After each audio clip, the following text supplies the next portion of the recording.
Hey everybody, how's it going? I was at a sci-fi and fantasy convention over the weekend, so I haven't done anything in terms of the hobby or videos. But while there, I picked up the Battletech introductory box set by Catalyst Games. Apparently, they're producing it again.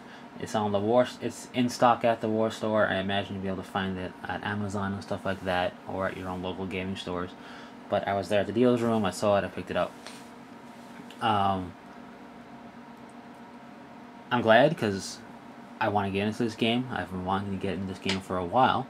Unfortunately, I don't know really anybody who plays the game still or is that interested, but I will be learning it at least on my own when I have the time. And time's always a factor with me now, but I have the ability to now. So I'm going to do a little unboxing showing you what you get. I'm going to talk about it a little bit.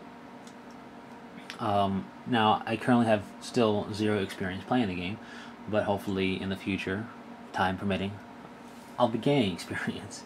So firstly, I believe it's like $50 or something like that, like $50 or so, which is, not for what you get, not bad at all. You get 2 dice, and miniature-wise, you get 24 single-piece plastic miniatures. The quality on them is alright. They're not the greatest, but for a single-piece miniature, I think the quality is pretty good. You get 24.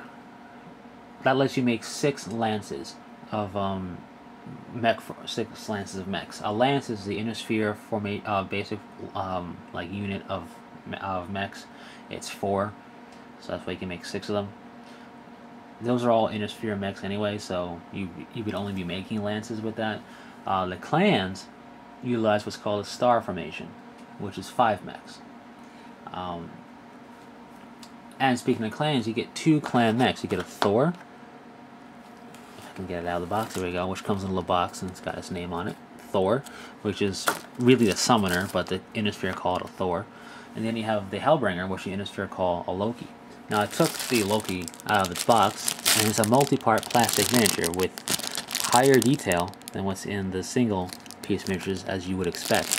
So that is nice. I think this is primarily a pewter game, though, from what I have.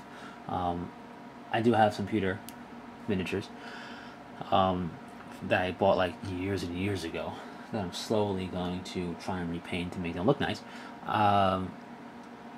But from what I've seen, when I have done some looking in the past for Battletech miniatures, they seem to be pretty much pewter or like resin/pewter.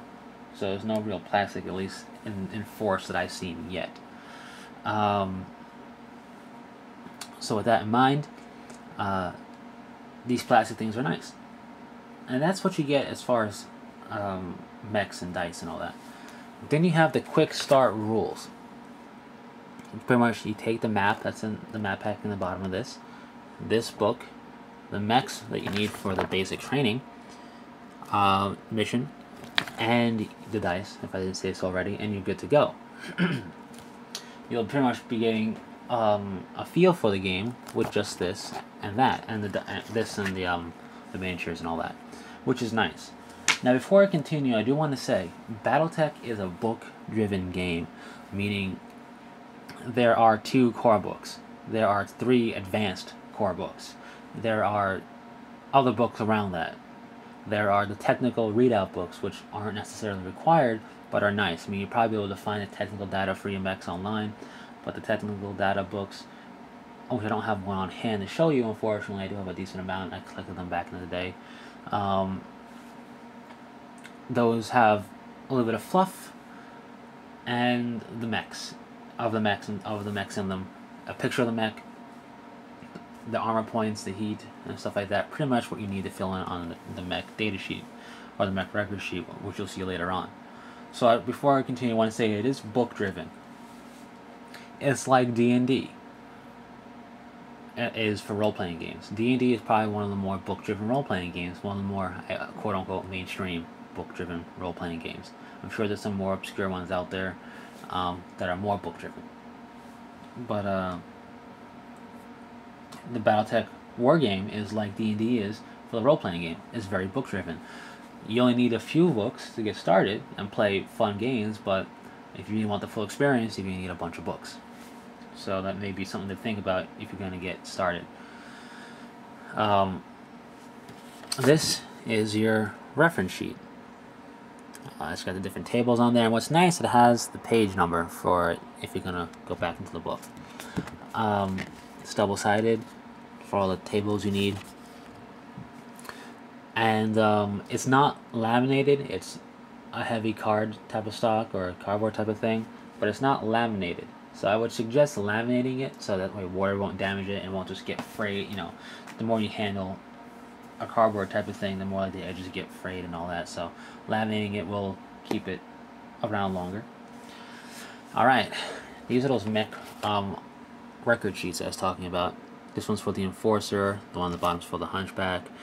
Ideally you would cut it here.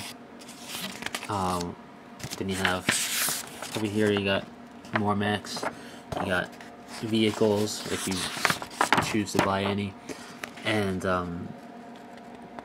what's it called? Battle armor, which is armored infantry and regular infantry. I would suggest either making copies of this, going online and finding the data sheets for specific mechs you need, or the blank ones. So there are blank ones out there. If you get a blank one, you can make it whatever you want. Whatever you do, fill it out appropriately, what you need here, like the tonnage, everything you need. Then, before you use it, laminate it. Either take this apart, hit the staples out, cut it up, whatever you're going to do, and laminate this. Copy this in a copy machine, cut it up, laminate it, or do the printouts and laminate it. Whatever you do, laminating, I've said it enough. It's very much like War Machine, in which you're going to have to mark up the sheet a lot. So instead of using pencil on paper, which after enough erasing you'll erase right through it and pretty much just ruin the paper, you have to constantly replenish it. Yeah, it's not going to be that big of a deal, but you can just constantly make prints, or you could just laminate it for the specific mech specific mech you had in mind. So if you're going to use the Hunchback, for example, it's in here. Make a copy, cut it up, laminate it, boom, done. You can use it over and over and over again. Laminate the record sheets, not just these, but if you're ever going to get into it and print out other record sheets in the future for other mechs that are not included here, laminate it and laminate that reference sheet, and I think you'll be happy. So, yeah, moving on. Not only do you get stuff for rules, you also get background and fluff stuff. So that's what this book is. Innisphere at a Glance has the history of the colonized worlds and all that for the most part, like major battles, the different federations or houses and all that, the clans, some technical data for the mechs in it, for the mechs that you have ventures for, and all that. So that's pretty cool. You get background and fluff, which is nice. You also get a poster for background and fluff. You get the different factions represented on a color key for the map, as you see here, which is all colored. And that's this. This map is made bigified and color-coded for the factions. Now you get the introductory rulebook itself. You saw the quick start rules, so to get playing and get familiar with how the game goes. And you have the introductory rulebook, which breaks it down further, which is nice. Remember what I said about being a book-driven game. You got this introductory rulebook. Don't forget about those two core books I was talking to you about before, and then the advanced and all that. You have a painting and tactics guide. What's cool about this is it goes over basic painting steps for painting up a mech. What you're going to need. It goes over paintbrushes and palettes and water containers and all that. Files, everything you're going to need pretty much to get started in any type of miniature-driven hobby. Then it has some tactics at the back of it, which is nice. Some tactics for some mechs, different mech weights and all that. What's nice about the painting guide is it goes over the colors you need, but it does it in Vallejo colors, Citadel colors, Tester's colors, and I think one other color from another company's color. So you have some variety. If you paint primarily Citadel paints like I do, you won't have to buy new paints. If you paint in Vallejo, you don't have to buy new paints. And if you happen to paint in Testers, you don't have to buy new paints. If you don't paint any of those, or the one that has listed there, you're going to have to either find an approximation in the paints you have, or go out and buy them. But it's nice that it has a listing of different paint companies' paints that you can use. That way, for those of us that probably have those paints, we don't need to go out and buy more and spend more money on paints. So that's pretty cool. How the rule books work. We'll get to that in a moment. As you can see here, we got the maps. These are hex maps, so there's different hexes on it. I'll zoom in real quick so you can see the hexes. You need those to pretty much play the game. And I'll talk about that more in a moment, talking about the rule books works little pamphlet. So this is what I was talking about. You have quick start, introductory, standard, and advanced rules. You get technical readouts. These books include game statistics and in-universe write-ups. Basically, that's a technical readout book. Not only does it have stuff needed to play the game with those mechs, but it also has stuff fluff-based. You don't, like, I've collected these. I've never played the game before, but they're just cool to read through and have pictures of the mechs and all that. So that's pretty cool. Those are more technical readout books. Basically, any book that looks like this, has the year on the side like that and says that over it, is pretty much a technical readout book. Then you have standard rule books, which need Total Warfare and Tech Manual, are just the standard core rules. Then you have the advanced rules from tactical, strategic, and interstellar operations. So,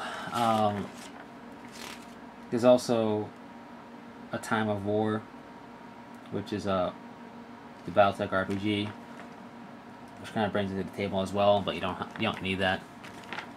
Then there's different scales of play, from the RPG all the way to like gigantic super wars, like hundreds of stuff on the field. But I lost the term I was looking for when I was saying that. The thing about this is that, like I said, it's a book-driven game, so depending on what you want to play, you may need a book for it.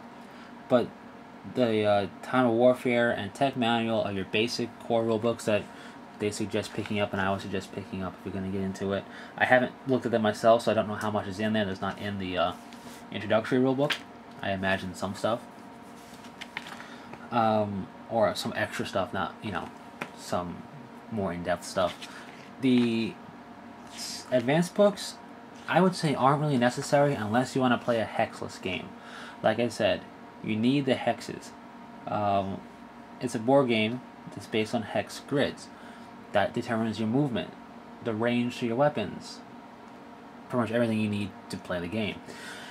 You can do it hexless, because there are some 3D terrain out there that still have the hexes on it, but if you want it hexless to truly immerse yourself in looking at the game, like, have no hexes, just have cool terrain and all that, there is a conversion system that's free online, but it's an older conversion system at classicbattletech.com, assuming that website's still around. Or there's a revised and expanded version in the Strategic Operations Advanced Rulebook. So again, like I said, not required unless you really want to utilize certain things like the hexless system. So for me personally, once I got into the game and bought the two standard rulebooks, or at least looked at them to see if I needed them to play, pretty much, probably would buy them anyway, because that's how I roll. I'm dumb like that. I'll probably pick up the advanced book needed for the hexless, because I personally, while the hexes are fine, I can play on it, I like being fully immersed in 3D terrain that doesn't have the hexes on it. And I've only seen people play pretty much in a hexless game when I've seen people play around here, so I would like to do that too, eventually. But anyway, like I said, $50, you get a pretty good deal. You get miniatures, some dice, everything you need to play. Remember, it's all based on hex, so you don't need a measuring tape unless you're going to do the conversion for a hexless game. Since everything's based on hex, you can count the hex. You don't need to measure anything. There is no measuring unless you do hexless. So you have everything you need pretty much to get started and play. Anyway, that's pretty much it. I look forward to learning this when I have the time, and I'll probably do more videos in the future once I start learning it. So, until next time, take it easy.